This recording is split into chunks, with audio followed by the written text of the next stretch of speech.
खबा हो। सरकार सब चीज दे ये दी हलसी, राशन फ्री में देते बा, और दवाई करावे के आयुष्मान कार्ड बनवाते बा, गैस सिलेंडर फ्री में दे ये दी हलस। तो एगो मेहरारू बगलिया में सुनतिया तू कहतिया हाँ ए भातर काट के बैठल एने समूह भरत भरत गान फाटल बा, आ सरकार तालो के सब चीज दे ये दी हलस। एगो उन हमनी के सरकार निमन रहे कि हमनी के झुलनी एगो रहता चर को ठीक।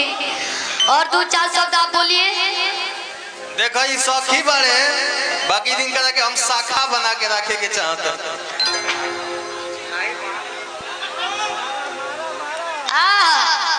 लेकिन का नहीं फिर हो अब स्टाइल बदल जाइए।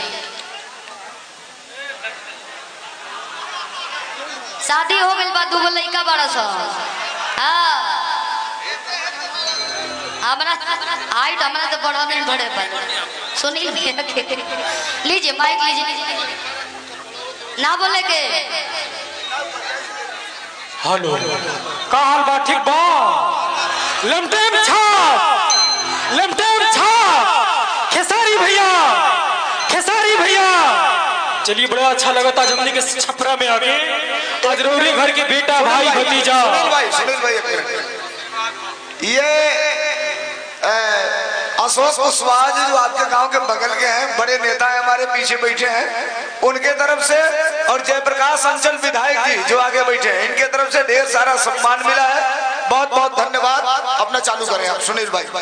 चलिए आज हमने के छपरा में आयल बने तमाम हमने के कलाकार तमाम रोरो सर से बात पावे खाते रोरो क्षेत्र अपने रोरे जवार के एगो बेटा जो उनके हमने का ऑलरेडी हमने के गुरु तुल्य बानी हो के देख देख के हमने के सिखले बनी जा। खेसारी भैया के आज हमने के विजेता बनाओ अपना छपरा से, अब बहुत ही आज अच्छा लगता।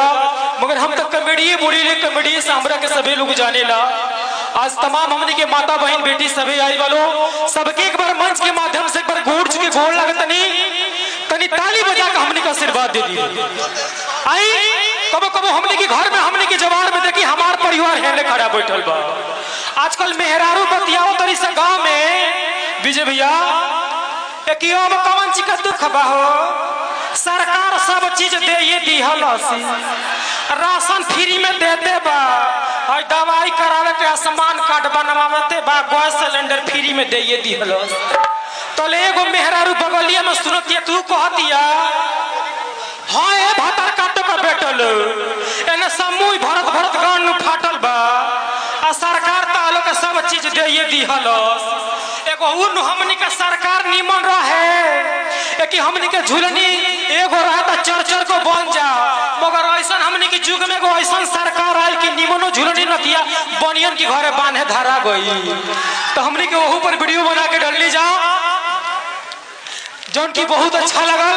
आई कबो कबो हमने के घर में हमने के परिवार में यो होला कि जब कोनो मेहरारू जब देखे ली से दूसरा मेहरारू के आजकल कहत ऐसा काकी असक्य करा के वोट दिया जी तू कहिए बचत नहीं का करी 15 साल से ओटवा देखता हम देखते बानी।